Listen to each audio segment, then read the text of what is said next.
Hello and welcome to the Journal. I'm Steve Kendall. You're probably familiar with the cherry trees in Washington, D.C. They've been around for more than 100 years, but Bowling Green State University also has a similar site. Joining us to talk about that and an event that's coming up to celebrate the cherry trees and the Cherry Blossom Festival here at BGSU is Dr. Akiko Jones, a teaching professor in Japanese languages. So Akiko, thank you so much for being here and talking about this. Give us a little background on you, because obviously you're a professor emeritus of Japanese language. It means you've been here a couple of years. So talk a little about how you came to Bowling Green and what you've done in your career here. Thank you very much. Sure. Thank you very much for having me. It'll be really great. That I came here.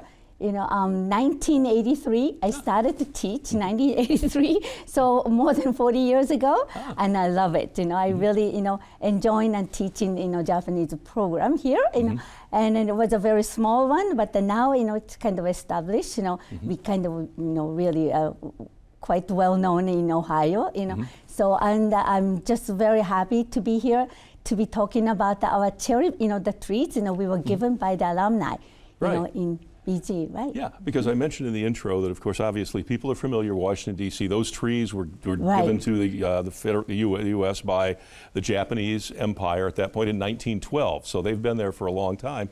But as I said, people are probably surprised to know that if you come on our campus, there are cherry trees just like those, similar. In fact, some of them came from cuttings from those trees. Right. So I'm really proud of having these trees, and then also having this the festival, Cherry Blossom Festival. We call it Ohanami. Okay. Because I think when I started out in 2002 is the first one. Because there were many those festivals around here. Sure. So we were the first one, and just because of 2001, the alumni in Tokyo, thought it would be so nice to have the cherry trees on our campus, to have the just kind of same type of the park, in DC. So they gave us 50 trees. That's called the Yoshino Sakura, Yoshino, and then a very famous one, very hard one to of course, keep them, good. But then it was a really great one. Okay, so they gave us the one, and then at the same time, because of the director, thanks to the director of the Shudeo Garden, in Ohio, right? Three cuttings, right? Yeah, exactly. Okay, 3 cuttings, from the original cuttings, original of the cherry trees, donated to President Taft, by the at that time is the mayor in Tokyo, and we were very proud to have those trees on campus right now. Okay, and so they're blooming, they're really blooming. And so that we were given the 50 trees, and we had a really big, ceremony in fall of, I believe, 2001, with a guest that President Taft could not come, but then a lady, the President Taft's lady came, and we had a really great ceremony. And then I thought at that time, maybe I should show the alumni how we were very happy, having those trees. So that's why I started 2002 spring, that the first Cherry Blossom Festival. Okay, I never thought it would continue this long. I thought I would just do it for 1 year, but I just to go grew, and then the first one was of course less than 100 people kind of visited us. But then now just it grew and every year. Okay, so now I have to use in a big room of the ballroom at the student union. Right, and then usually 850 to 900 people came, but the last year I think because of the total equinox, we had, so we had 1,000 people. Oh, wow. Yeah, over 1,000 people came, and then I was very pleased. Well, it's interesting you mentioned the fact, too, the trees are here on campus. They originally, Washington, D.C. back in 1912. Is there any concern about the weather? The trees have adapted, obviously, to the conditions here, because we think that we're a little colder than Washington, D.C., although the weather's adjusting now. Is that a challenge to keep the trees protected and alive? And then, unfortunately, so we lost some of them, because of the, we had a really bad, cold, the winter and sure. stuff. But after we were given, that 50 trees from the alumni, that Japanese companies here, kind of donated us, 2002, spring. And 20 trees were given by the, at that time, the Tochigi Fuji, I knew that the president, really well. And then they gave us, 20 of them, they're okay. And then also 10 years of the anniversary, Dowa, which, that the company, still exists right now in Bowling Green, gave us the, sort of weeping type of that, okay, cherry so different trees. varieties. Right, okay. They're all, 10 of them are all, great, blooming. So just we like to add, and then we hope that we can add more, to it, because we lost some of them, because of the weather. Now, for people who aren't familiar, where would they find these if they come to the university? Where roughly are they on campus? They call it the Alumni Mall right now.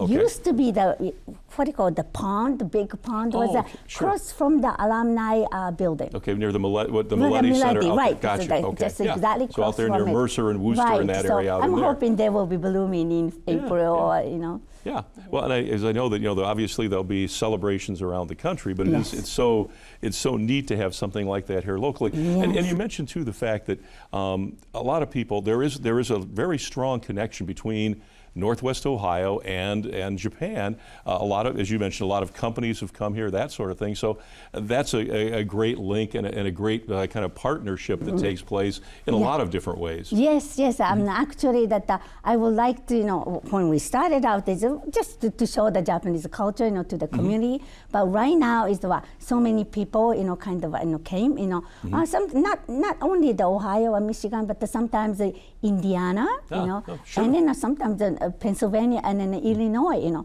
the people to come, and the Japanese companies around here, I actually do have the some gathering with the Japanese companies and American companies, called the Nakama. So those people will come, with the Japanese the families. Okay? Sure. But more important is I like to connect with the communities, in this area.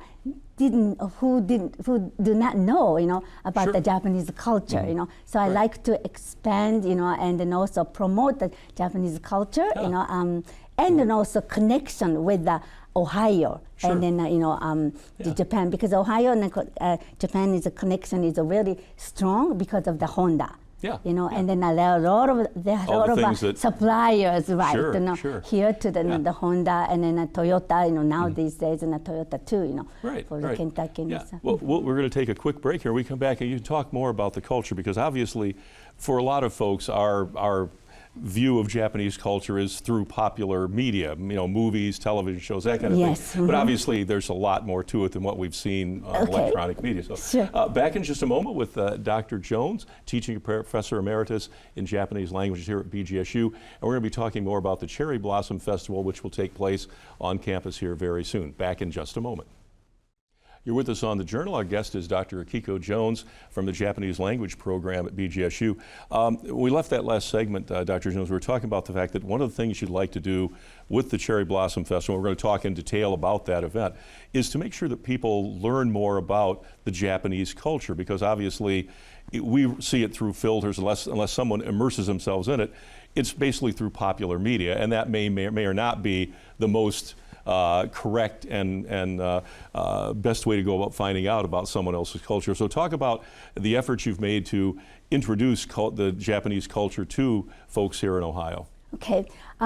Yes. No, I'm just so happy that we were given this chance, to show Japanese culture and Japanese customs, and then some of the very entertainment, the parts of it, and then great for the little kids, that 2-year-old to senior citizens. So I thought about the first is just to kind of to show a very common, things that everybody knows is the origami, Japanese paper folding, or Japanese brush writing, But when you do the Japanese brush writing too, you just need to concentrate, and then it's not that really Zen, that type of things, but you have to really concentrate, right? Because, thinking about, and then how you will be sit, and things like that, I would like them to know, and then when you do the origami, they have to be very clean, and then neat, very to precise. be able to write precise about it too. So we would have, those things on that, like a kind of a workshop, that type of the tables we did. Okay?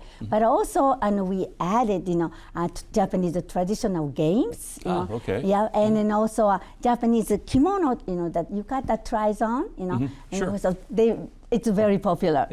People like to kind of turn on, try on the kimono and then take the pictures, But also we wanted to show some of the, the people, adults will be interested in Japanese flower arrangement, The flower arrangement is a little different from the American way of, Western style of the flower arrangement. Yeah. It's not, symmetrical, so that you have some kind of a little philosophy, behind it too. But also tea ceremony, we cannot really show the ceremony part, but I like everybody to taste the Japanese, tea ceremony, tea with the, some of the sweets, Okay. and then there's a kind of a little bit of the meaning to it, So Sure. when they come, they will learn, why they have to have the, some of the sweets first, and then concentrate on drinking, but that is you have to enjoy the kind of drinking the tea. But also, this tea ceremonies always have the Japanese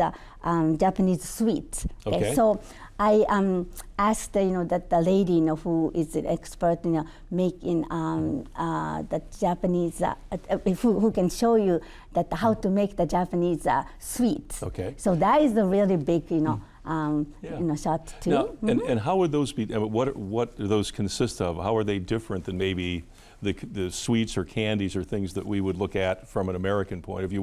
What's different about those particular sweets, the ingredients and things? Oh, the ingredients are different. We don't use the butter. Oh, really? First of all, no, not the milk, so that the sweetness is different. I like them to, kind of see the. If we say the sweet, but sweetness, made from the more like the red greens, Okay. red beans. Red beans. Yeah, okay. red beans. Okay. So that kind Interesting. of sweet, and of course, and the sugar, sugars are in too, but not the butter type of, the sweetness okay. we have, And then of course, and the kimono is definitely different, Sure.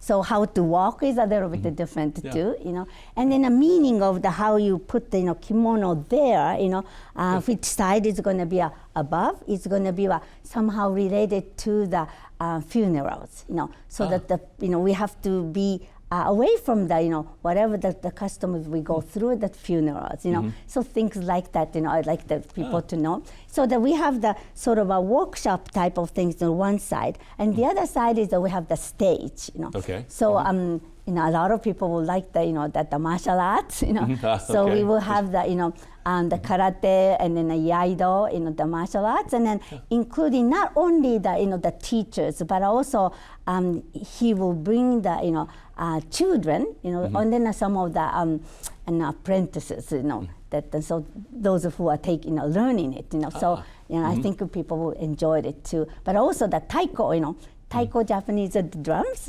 Right. taiko performance, which started out in the BGSU. Now it's so popular in Ohio, but we are very proud that the BGSU in the School of Art, and started, this one, and then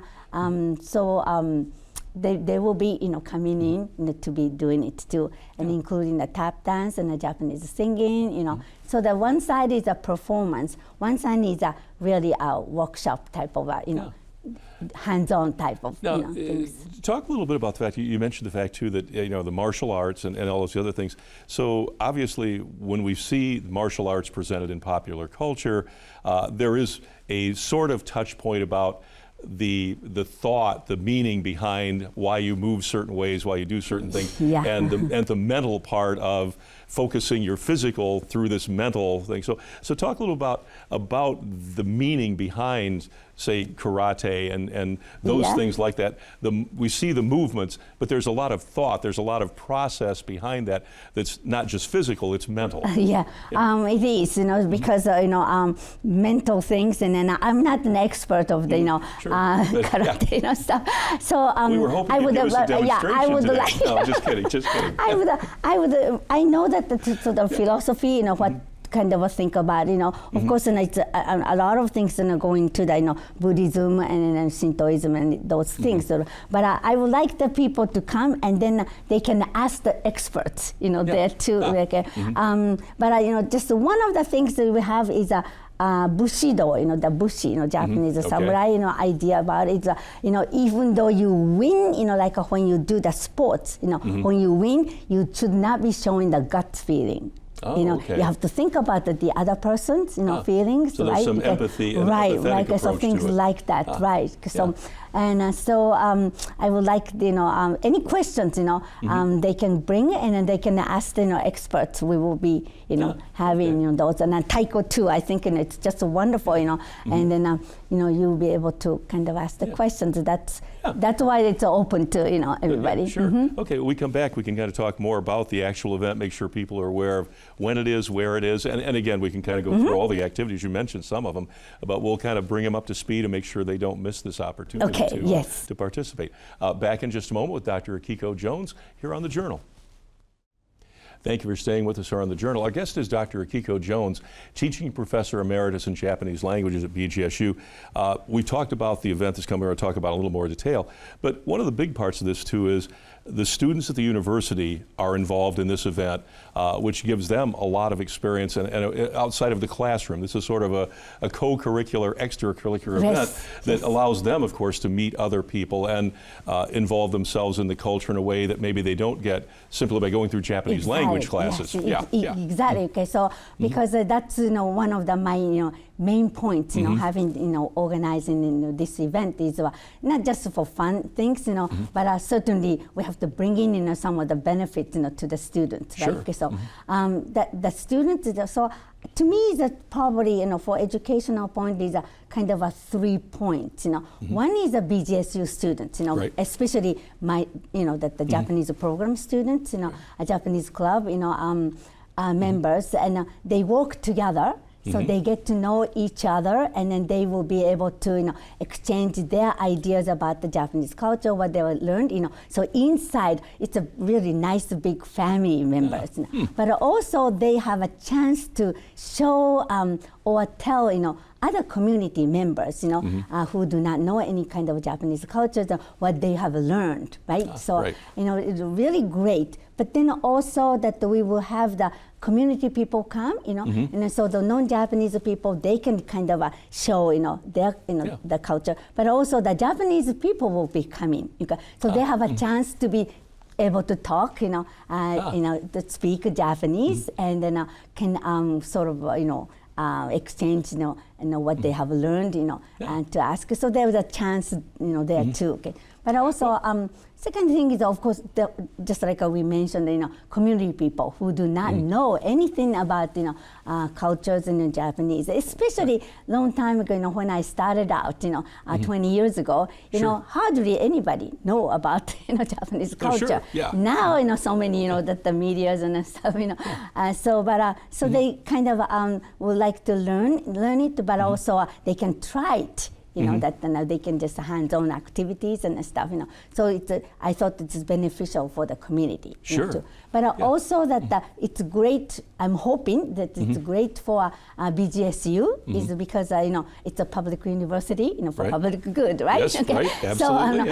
So I'm hoping that, we have a great connection, with the BGSU and then the city of the BG, and then also other communities, in other areas. And the visibility of, BGSU, I'm hoping to expand, through this, the program. Since I'm having a lot of people, like 800 and 900 people, to come, to this.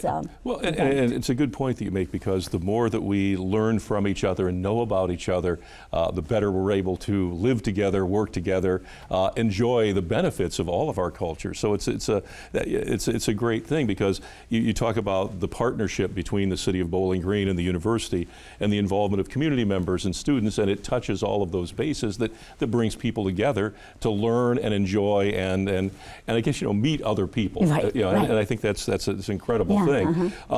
The event itself, obviously, there's national celebrations that go on, because as we get toward the end of this month, March, that's when the big anniversary of the original 1912 event took place. But your event is set for Sunday, April 6th. So talk a little about, we touched on it very early on in the show, but talk about what's going to go on, where it's going to be, that kind of thing. Yes, okay. Yeah. So April the 6th, and so this year, so it's Sunday, and starting at 12 o'clock, 12 to 4, it's open. Okay. And 12:15, we are going to have a ceremony, and in Japan, that's just one of the cultures. We always have a ceremony, for any kind of a gathering, so that the president, Rodney Rogers, will open, that, big greeting, for the community, and then also we will have the dean of the College of the Arts and Science, because an Asian Studies program, and then also Japanese, both belong to the College of Arts and Science. Yes, so that dean, the Ellen Shandel, will be kind of giving us, and then plus in the city of BG, so mayor. And then also Consul General of Japan in Detroit. Oh, will be here. Wow. He will be here to give us some greetings. That is really great for the students. Especially the Japanese program students. Kind of get excited about being with the Consul General of Japan. The government VIP and representing the government of Japan. So so that after the ceremony, then you'll be able to kind of see. But really nice thing is that everything is free, including the sushi. And then also Japanese snacks. I got a lot of Japanese different snacks. It's all free. So I would like everybody to taste it. And then snacks are a little different too. Even crackers are different. Sure. Because we use rice flour. The ingredients versus what traditional American sort of. And then the Japanese candies and stuff like that. And then a lot of games there too. And then some of them have the sort of reverse, the prizes to go.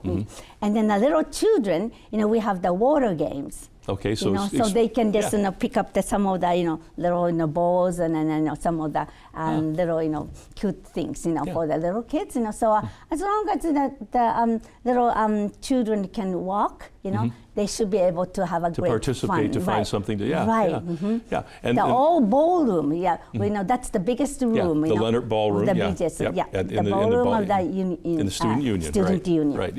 And I was going down the list, because I know the list of activities is really extensive.